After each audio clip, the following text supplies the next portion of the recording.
నమో నీ విశ్వరూపం అజ్ఞానతిమిరము నణచు శుభదీపం ఈ 4 దిక్కులు 14 భువనాలు పడిమెట్టుగా మారే ఇదో రూపం అమరులెల్లరు చేయ అమృతాభిషేకం నెరవేర్చుకో స్వామి నీదు సంకల్పం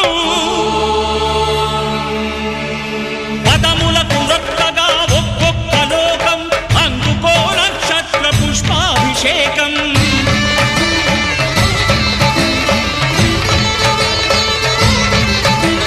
పంపా నదీ తీర శంపాల పాతార పాపాత్మ పరిమార్చు స్వామి భక్తులను రక్షించు స్వామి